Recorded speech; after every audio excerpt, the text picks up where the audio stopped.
এসেছে এবং এখানে কিন্তু আসার পথে বেশ কয়েক দফা পুলিশের সাথে তাদের ধাওয়া পাল্টা ধাওয়া হয়েছে এবং বারবার পুলিশ কিন্তু তাদেরকে এখান থেকে সরে যাওয়ার জন্য বলেছে। তারপরে তারা যখন এখানটি এই রাস্তাটি অর্থাৎ প্রধান উপদেষ্টার বাসভবনে যাওয়ার যে সড়কটি রয়েছে হোটেল ইন্টার আজকে প্রকৌশল শিক্ষার্থী যারা রয়েছে তারা কিন্তু পূর্ব ঘোষিত একটি কর্মসূচি দিয়েছিল 3 দফা দাবিতে এবং সেই কর্মসূচির অংশ হিসেবে তারা আজকে শাহবাগে কিন্তু অবস্থান কর্মসূচি পালন করেছিল এবং তারা লং মার্চ টু ঢাকা কর্মসূচি ঘোষণা করেছিল। যেই কর্মসূচির অধীনে ঢাকা এবং ঢাকার বাইরে থেকে যেসব প্রকৌশল শিক্ষার্থী রয়েছে বুয়েট, কুয়েট, চুয়েট এবং ডুয়েট সহ অন্যান্য বেসরকারি কলেজ বা ইউনিভার্সিটিতে যেখানে প্রকৌশল শিক্ষা পড়ানো শিক্ষার্থীরা রয়েছে তারা কিন্তু সবাই শাহবাগে সকাল থেকে এসে জড়ো হয়েছিল এবং সেখান থেকে কিন্তু তারা কর্মসূচি পালন করছিল যে তাদের 3 দফা যেটি রয়েছে ডিপ্লোমা যারা করছে তারা যাতে ইঞ্জিনিয়ার লিখতে না পারে, 9ম গ্রেডে যাতে ডিপ্লোমা ইঞ্জিনিয়ারদেরকে পদায়ন না করা হয়, 10ম গ্রেডে ইঞ্জিনিয়ারদেরকে নিয়োগ দেওয়া হয়, এই ধরনের কোটা বাতিল সহ বেশ কিছু বিষয় নিয়ে কিন্তু তারা আন্দোলন করছিল। আপনি দেখতে পাচ্ছেন তারা কিন্তু শাহবাগে এখন আর নাই, তারা সেখান থেকে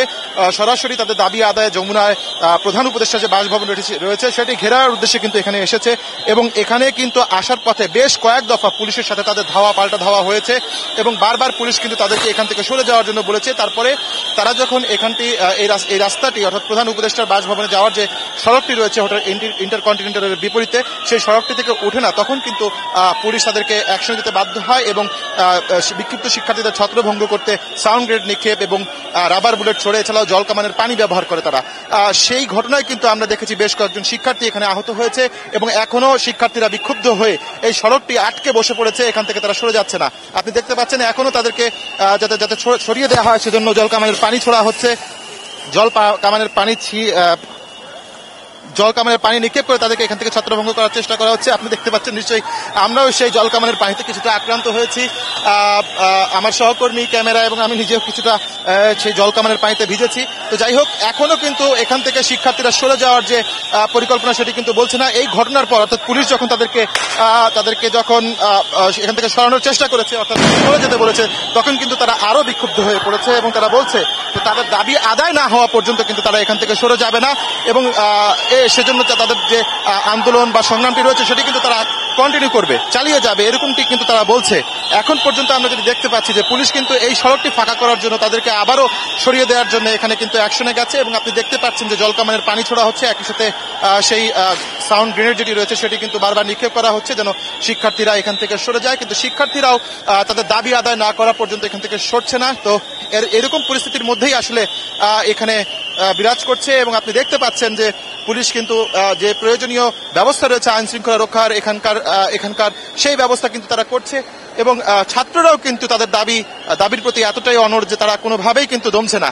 তারা ছাতা নিয়ে এই জলকামানের পানি প্রতিহত করার চেষ্টা করছে, যদিও জলকামানের পানির যে ফোর্স থাকে আপনি জানেন সেটি প্রচন্ড বেগে কিন্তু এই পানিটি নিক্ষেপ করা হয় এখান থেকে, কিন্তু তাদেরকে সরিয়ে দেওয়ার জন্য সেটি বারবার নিক্ষেপ করছে আইন শৃঙ্খলা রক্ষাকারী বাহিনীর সদস্যরা। আমরা দেখতে পাচ্ছি এখানকার যে পুলিশ কর্মকর্তারা রয়েছেন তারাও কিন্তু বারবার নেগোসিয়েশন অর্থাৎ তাদের সাথে আসলে কিভাবে তারা সরে যাবে এই ধরনের আলাপ করারও চেষ্টা করছেন, কিন্তু সেই ক্ষেত্রেও তারা কিন্তু মানছে না যে তারা সরে যাবে এখান থেকে। তারা বারবার একই কথা বলছে যে 3 জন উপদেষ্টা, শিক্ষা উপদেষ্টা, এছাড়াও এই সংক্রান্ত বিজ্ঞান ও প্রযুক্তি উপদেষ্টা সহ যারা রয়েছেন তারা এসে একমাত্র আশ্বাস দিলেই কেবল তারা এখান থেকে সরে যাবে এবং তাদের দাবি মানার আশ্বাস দিলে, তাদের দাবি মানা হলে তারা সরবে, এছাড়া কিন্তু তারা সরবে না। আপনি দেখতে পাচ্ছেন যে জল কামানকে প্রতিহত করার চেষ্টা করছে শিক্ষার্থীরা, সেক্ষেত্রে যে ব্যারিকেডগুলো দেওয়া হয় সেই ব্যারিকেডগুলো কিন্তু তারা ছুঁড়ে মারছে জল কামানের দিকে এবং জল কামানও কিন্তু থেমে নেই, তারা শিক্ষার্থীদের উপরে অনবরত পানি ছুড়েই যাচ্ছে। আপনি দেখতে পাচ্ছেন এখানে একটি অন্যরকম একটি পরিস্থিতি কিন্তু দেখতে পাচ্ছি আমরা এখানে। বারবার কিন্তু দুই পক্ষেরই ধাওয়া এবং পাল্টা ধাওয়া এর মধ্য দিয়েই কিন্তু এখানে সবকিছু চলছে। এই কর্মসূচি চলছে যেটি যমুনা ঘেরাও কর্মসূচি ছিল। শিক্ষার্থীরা কিন্তু এক ফাঁকে বলেছিল তারা সচিবালয়ে যাবে এবং সচিবালয় অভিমুখে যাত্রা করে প্রধান উপদেষ্টার সহ যে 3 জন উপদেষ্টার কথা বলা হচ্ছে সেই উপদেষ্টাদের সাথে তারা আলাপ করতে চায়, তাদের দাবি আশ্বাস মানবে কিনা সেই বিষয়ে তারা কথা বলতে চায়। এই মাত্র একটি সাউন্ড গ্রেনেড নিক্ষেপ করা হলো, আপনি শব্দটি নিশ্চয়ই শুনতে পাচ্ছেন। তারা কিন্তু এই কর্মসূচির ঘোষণা করেছিল সচিবালয়ের দিকে যাওয়ার, সেই কর্মসূচি কিন্তু তারা তারা পালন করেনি, সেই কর্মসূচি পালন না করে তারা যমুনা অভিমুখে যখন আসছে তখন কিন্তু এই ধরনের পরিস্থিতির সৃষ্টি হয়। শিক্ষার্থীরা বারবার বলছে তাদের এই যে আন্দোলন, তাদের যে এই সংগ্রামটি, এই যে দাবি পূরণের যে আন্দোলনটি, এটি কিন্তু তারা কেবলই তাদের দাবির জন্য তারা যে কষ্ট করে বিএসসি পড়ছে, সেই সনদের যে কষ্টটা রয়েছে, সেই সনদের যে ভার রয়েছে, সেই ভারটি আসলে ডিপ্লোমা ইঞ্জিনিয়ারদের যখন পদায়ন করা হয় কিংবা তাদেরকে যখন মূল্যায়ন করা, তখন কিন্তু তারা সেইটি পাচ্ছে না। এই যে বঞ্চনা, এই বঞ্চনা থেকে কিন্তু তারা মুক্তি চায় এবং সেই মুক্তির লক্ষ্যেই কিন্তু তারা বারবার এই বিষয়টি সুরাহা করার জন্য সরকারের দৃষ্টি আকর্ষণ করছে এবং সেজন্যই কিন্তু তারা আন্দোলনে নেমেছে। এখন শিক্ষার্থীরা এখন পর্যন্ত যেটি বলছে, তারা তাদের দাবি আদায় না হওয়া পর্যন্ত কিন্তু ফিরবে না। সেক্ষেত্রে এখন দেখার বিষয় হচ্ছে যে এখানকার পরিস্থিতি স্বাভাবিক হওয়ার পরে আমরা যতটুকু ধারণা করছি তারা আবারও শাহবাগে যাবে এবং সেখান থেকে পরবর্তী কর্মসূচি কি হবে সেটি ঘোষণা করবে। আপনারা দেখতে পাচ্ছেন পুলিশ অনেকটাই সফল হয়েছে শিক্ষার্থীদের এই রাস্তা থেকে সরিয়ে দেওয়ার জন্য। এখনো যারা পরিবাগের সামনে শাহবাগের যে রোডটি রয়েছে সেখানে যারা জড়ো রয়েছে তাদেরকে কিন্তু নিবৃত করার চেষ্টা করছে এবং সেখানে সাউন্ড গ্রেনেড এবং টিয়ার শেল নিক্ষেপ করে তাদেরকে সরিয়ে দেওয়ার চেষ্টা করছে আইনশৃঙ্খলা রক্ষাকারী বাহিনীর সদস্যরা। আপনাকে জানিয়ে রাখি, এরই মধ্যে কিন্তু প্রধান উপদেষ্টার যে হয়েছে সেখানে আমরা দেখি বিজিবি সহ অন্যান্য আইনশৃঙ্খলা সদস্যদেরকে দেওয়া হয়েছে যেন শাহবাগ অভিমুখ থেকে প্রধান উপদেষ্টার যে বাসভবনটি রয়েছে সেখানে যাতে কোনো কেউ যেতে না পারে সেরকম কড়া নিশ্চিদ্র ব্যবস্থা কিন্তু আমরা দেখতে পাচ্ছি আইনশৃঙ্খলা রক্ষাকারী বাহিনীর সদস্যরা নিয়েছেন এবং সেই অনুযায়ী এখানে কাজ করছেন।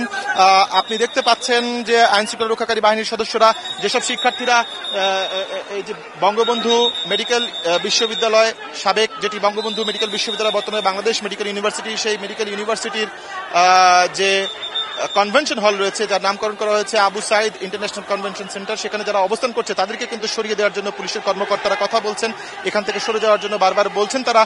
শিক্ষার্থীরাও কিন্তু এখানে জড়ো হয়ে আছে এবং তারা যাচ্ছে না, বারবারই তারা বলছে যে আমাদের দাবি আদায় না হওয়া পর্যন্ত আমরা সরবো না। তো এমন একটি মানে পরিবেশ এবং পরিস্থিতির মধ্য দিয়ে কিন্তু এই এলাকাটি এখন বলা চলে অনেকটাই উত্তপ্ত এবং বারবার এখানকার আইনশৃঙ্খলা পরিস্থিতি স্বাভাবিক করার জন্য পুলিশ চেষ্টা করছে, শিক্ষার্থীদের সরিয়ে দেওয়ার চেষ্টা করছে।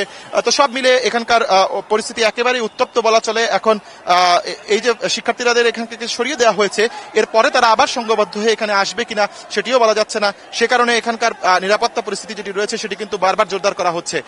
তোহা, আপনি দেখতে পাচ্ছেন আমার পেছনে আইনশৃঙ্খলা রক্ষাকারী বাহিনীর সদস্যরা কিন্তু একেবারেই প্রস্তুত রয়েছেন। আমার ঠিক সামনে সম্মুখে আমি যদি একটু দেখাতে চেষ্টা করি, জল কামানগুলো যেগুলো রয়েছে সেগুলো কিন্তু ডিপ্লয় করা হয়েছে এবং সেই জলকামান থেকে কিন্তু অনবরত শিক্ষার্থীদের সরিয়ে দেওয়ার জন্য পানি নিক্ষেপ করা হচ্ছে। আপনি আরো দেখতে পাচ্ছেন দেখাতে চেষ্টা করবো, আমার সহকর্মী এমদাদকে বলবো যে একটু দেখানোর চেষ্টা করতে চাই যে বিজিবি মোতায়েন করা হয়েছে। এই বিজিবির সদস্যরা কিন্তু এই রাস্তাটি যাতে পার করে কেউ যেতে না পারে সেজন্য কিন্তু তৎপর রয়েছেন এবং তাদের ভারী অস্ত্র আমরা দেখতে গার্ড দেওয়ার জন্য ভারী অস্ত্র, লাঠি সবকিছুই রয়েছে, তারা প্রস্তুত রয়েছেন। দেখা যাচ্ছে যে এখান থেকে কাউকে তারা ওই যেতে দিবেন না এমনটি প্রস্তুতি কিন্তু আমরা দেখতে পাচ্ছি। তো এখন বলা চলে যে শিক্ষার্থীরা এখান থেকে সরে গেছে। ইন্টারকন্টিনেন্টাল হোটেলের সামনের যে রাস্তাটি রয়েছে সেখানকার পরিবেশ পরিস্থিতি এখন অনেকটা ঠান্ডা দেখতে পাচ্ছি আমরা। আপনি দেখতে পাচ্ছেন, আমরা দেখতে পাচ্ছি যে ওই মোড় থেকে কিন্তু আবারও শিক্ষার্থীরা একটু আসার চেষ্টা করছে এবং আইনশৃঙ্খলা রক্ষাকারী বাহিনীর সদস্যরা কিন্তু তাদেরকে থামানোর চেষ্টা করছে। তো এরকম একটা পরিস্থিতি কিন্তু এখনো দেখা যাচ্ছে। আমি একটু তোহা আপনার মাধ্যমে আমাদের দর্শকদের দেখাতে চাচ্ছি, ওই মোড়টিতে কিন্তু এখনো শিক্ষার্থীরা অবস্থান করছেন, তারাও সরে যাচ্ছেন না। তো পুলিশ এবং আইন শৃঙ্খলা রক্ষাকারী বাহিনীর সদস্যরা তাদেরকে সরিয়ে দেওয়ার জন্য বারবার চেষ্টা করছেন। তো এমন একটি পরিস্থিতির মধ্যে কিন্তু এই এলাকাটি রয়েছে, বলা চলে যে অনেকটাই উত্তপ্ত, ধাওয়া পাল্টা ধাওয়া। এই পরিস্থিতির মধ্যে দিয়েই কিন্তু এখানকার কর্মসূচি পালন করছে শিক্ষার্থীরা। আপনি দেখতে পাচ্ছেন যে পুলিশ ওখান থেকে তাদেরকে নিবৃত করে সরিয়ে এদিকটায় আসছে। আমরা দেখতে পাচ্ছি যে এখন পরিস্থিতি অনেকটাই শান্ত হয়েছে। তোহা, এই ছিল আমার কাছে এখান থেকে। দেশ ও দেশের বাইরের সম্মানিত দর্শকবৃন্দু, আসসালামু আলাইকুম। যারা এখনও এই চ্যানেলটি সাবস্ক্রাইব করেন নাই, চ্যানেলটি সাবস্ক্রাইব করুন আর আপনার মতামতটি অবশ্যই কমেন্টে জানাবেন। সকলকে ধন্যবাদ জানিয়ে আমি আজকের মতো এখানে বিদায় নিচ্ছি। আল্লাহ হাফেজ।